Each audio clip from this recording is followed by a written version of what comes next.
Once upon a time, there was a beautiful young woman named Snow White.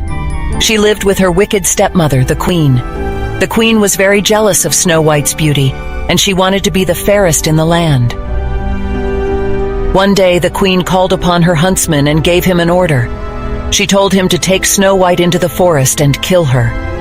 The huntsman took Snow White into the forest, but he could not bear to kill her. He told Snow White to run away and never come back.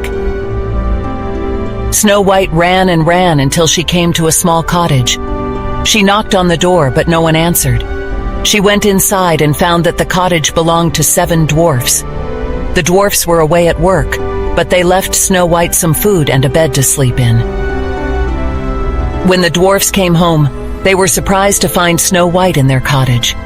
They invited her to stay with them, and Snow White agreed.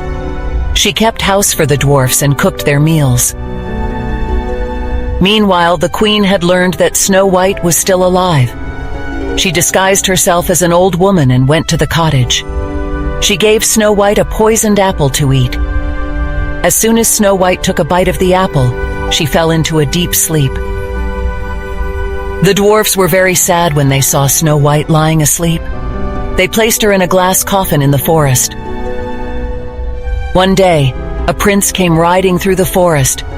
He saw Snow White in the glass coffin and fell in love with her. He kissed her, and the magic of the kiss broke the spell. Snow White woke up and was reunited with the prince. The prince took Snow White back to his castle, where they lived happily ever after.